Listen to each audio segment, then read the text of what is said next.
Raquel. Hey Rina, how are you? Good. What's up? What are you doing? Just reviewing some notes for class. How are you? I'm doing well. I wanted to ask you if you wanted to go to a modern art exhibit with me this weekend. That'd be great. Okay, well then I'll text you the details. I'll see you this weekend. Sounds good. See you soon. I should study a painting so I can impress her.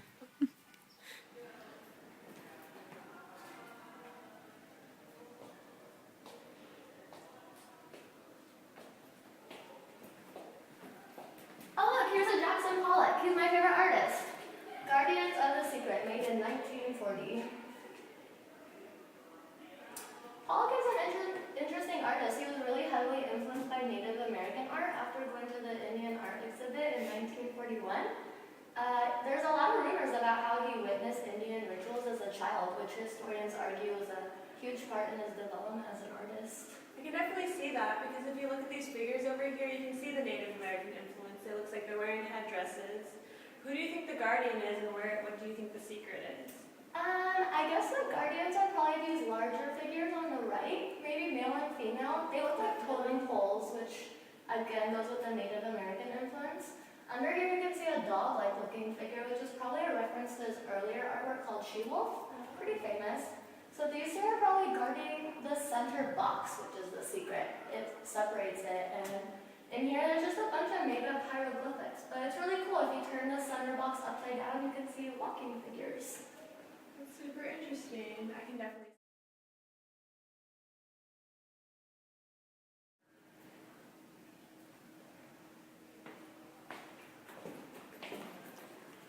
Hey, look at this painting. It's called Attic by William D. Kooning. He made it in 1949.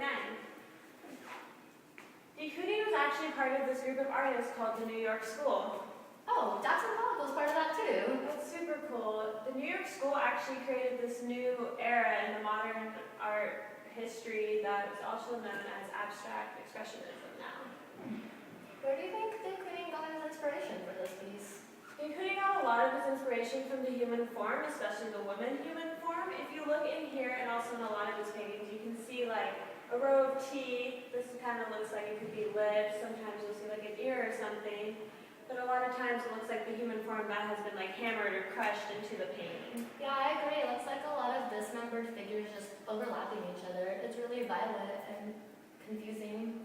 He also only used black and white. Why do you think that is? There's actually a funny story behind that. When he was making this painting, he was very poor at the time, so he could only afford black or white enamel.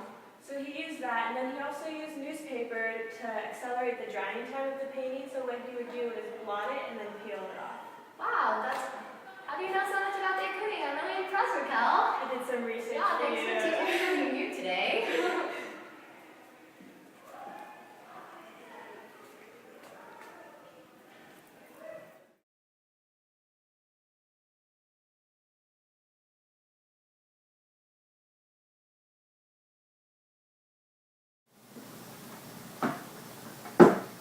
Hey, Raquel. Hey Rina, how are you? I'm doing good. Did you have fun last weekend? Yeah, I had a blast. Are you sick? Here, make some tea. I'm losing my voice a little, thanks. So I bought you these posters as a memory from our day. It's pictures of the works you really liked. Oh, thank you. These are my two favorite pieces of art. I've been super into abstract art lately, so I've been doing more research on abstract expressionism since our date. Oh, very nice. Yeah, that was the first American movement to achieve international recognition after World War II. It's cool, these two paintings are so different, but both artists were major figures in the abstract expressionist movement. You can see some similarities. They're both very spontaneous and look like they could be created from the subconscious mind. Both of these are two very important traits in abstract expressionism. That's true. I mean, Pollock is most known for being the first to create paintings by literally dripping paint onto the canvas randomly.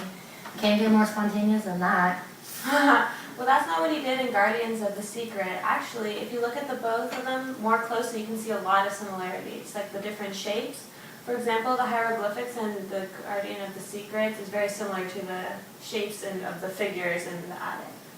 You're right. I mean, Guardians of the Secret did come out 9 years prior to the Attic, so maybe D. Kooning was really inspired by Pollock's work. Either way, they're both fabulous pieces. Go Art!